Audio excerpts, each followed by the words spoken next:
மத்தேயு 12:25 இயேசு அவர்கள் சிந்தனைகளை அறிந்து அவர்களை நோக்கி, தனக்குத்தானே விரோதமாய் பிரிந்திருக்கிற எந்த ராஜ்யமும் பாழாய்ப்போம், தனக்குத்தானே விரோதமாய் பிரிந்திருக்கிற எந்த பட்டணமும் எந்த வீடும் நிலை நிற்க மாட்டாது.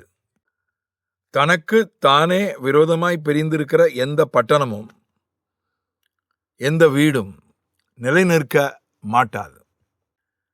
பிரிந்து இருப்பது என்பது, பிரிவினை என்பது ரெண்டு விதமாயிருக்கிறது. ஒன்று நேர்மறையான பிரிவினை, இன்னொன்று எதிர்மறையான பிரிவினை. ஒன்று ஆக்கப்பூர்வமான பிரிவினை, இன்னொன்று அழிவுபூர்வமான பிரிவினை. ஒரு தாயின் வயிற்றிலிருந்து ஒரு குழந்தையை பிரித்தெடுப்பது ஒரு நேர்மறையான பிரிவினை. ஒரு தொப்புள் கொடியை வெட்டுவது ஒரு நேர்மறையான பிரிவினை, ஒரு ஆக்கப்பூர்வமான பிரிவினை. அதே தாயிடமிருந்து அந்த குழந்தையை பிரித்து விடுவது, நிரந்தரமாக பிரித்து விடுவது, அது நேர்மறையான. அந்த வயிற்றிலிருந்து பிரித்தெடுத்து தொப்புள் கொடியை வெட்டி தாயின் கையிலேயே கொடுத்து விடுகிறார்கள். நீயே வளருமா, உன் பிள்ளை நீ வளரு, அதான் முறை, அதான் வழக்கம். இல்லை, தொப்புள் கொடி வெட்டியாச்சு, உன் வயிற்றுலேருந்து எடுத்தாச்சு, உனக்கு கிடையாது என்பது போல சந்தர்ப்பமோ சூழ்நிலையோ தாய் அந்த குழந்தையை விட்டு பிரிந்து விட்டால் அது ஒரு மோசமான ஒரு பிரிவினை, எதிர்மறையான பிரிவினை. அது பிரித்தெடுக்கப்படுதல்னு ஒரு உபதேசம் இருக்கு. பிரித்தெடுக்கப்பட்ட வாழ்க்கை வாழணும்.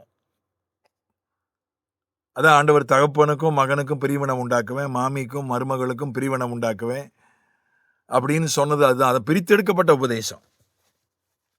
அது ஆக்கப்பூர்வமான பிரிவினை, அது நேர்மறையான பிரிவினை. ஆனா ஒரு தேவப்பிள்ளை உலகத்திலிருந்து பிரித்தெடுக்கப்படணும். ஆனா ஒரு தேவப்பிள்ளை இன்னொரு தேவப்பிள்ளையிடமிருந்து பிரித்தெடுக்கப்படுவது என்பது அது அது அவனே பிரிந்து போவது என்பது அது சரி என்று சொல்ல முடியாது. கர்த்தரே பிரித்தெடுக்கிறார் என்றால் அது சரி. லோத்தையும் ஆபிரகாமையும் கர்த்தரே பிரித்தெடுத்தார். அப்படிப்பட்ட சம்பவங்களே அனுமதித்தார். ஆனா பவுலும் பர்னபாவும் பிரிந்து போனது தேவ சித்தமா என்று கேட்டால் அது சரி என்று ஆம், தேவ சித்தம்னு சொல்ல முடியாது. லோத்தும் ஆபிரகாமும் பிரிந்து போனது தேவ சித்தம். ஏன்னா ஆபிரகாம் உலக செழிப்பின் அடிப்படையிலே வாழ்கிறவன் அல்ல. லோத்துக்கு எப்பவுமே உலக செழிப்பு தான். எதுக்காக சோதோமை தெரிந்து கொண்டான்? அது பார்க்கறதுக்கு எகிப்து மாதிரி இருக்கு, பார்க்கறதுக்கு ஏதேன் மாதிரி, ரெண்டுமே இருக்கு. அவனுக்கு ரெண்டுமே தேவை. ஏதேனும் தேவை, எகிப்தும் தேவை. ஆண்டவரும் தேவை, உலகமும் தேவை. அந்த மாதிரி கேஸு லோத்து. ஆனா ஆபிரகாம் ஒருபோதும் இந்த உலக செழிப்பை மட்டும் எடுத்துக்கொள்ளவில்லை. செழிப்பு நமக்கு தேவை, ஆனா உலக பிரகாரமான செழிப்பு நமக்கு தேவையில்லை. உலகத்தின் வழியிலே பெறுகிற செழிப்பு நமக்கு தேவையில்லை. உலகத்தின் போக்கிலே போய் பெறுகிற செழிப்பு நமக்கு தேவையில்லை. அதனாலதான் லோத்தையும் ஆபிரகாமையும் ஆண்டவர் பிரித்து எடுத்தார். அது சரியான பிரிவினை. ஆனா பர்னபாவும் பவுலும் அவங்க பிரிந்து போனது அது கர்த்தருடைய சித்தம் என்று நான் விசுவாசிக்கவில்லை. அது ஆண்டவர் நன்மைக்கு ஏதுவாய் மாற்றினார். என்றாலும் கூட அப்போஸ்தலர் 15:39 இதை பற்றி அவர்களுக்குள்ளே கடும் கோபம் உண்டபடினால் அவர்கள் ஒருவரை ஒருவர் விட்டு பிரிந்தார்கள். பர்னபா மார்க்குவை கூட்டிக் கொண்டு கப்பலேறி சீப்பிருத்துவுக்கு போனான். பவுலோ சீலாவை தெரிந்து கொண்டு சகோதரராலே தேவனுடைய கிருபைக்கு ஒப்புவிக்கப்பட்டு புறப்பட்டு சீரியாவிலும் சிலிசியாவிலும் திரிந்து சபைகளை திடப்படுத்தினான்.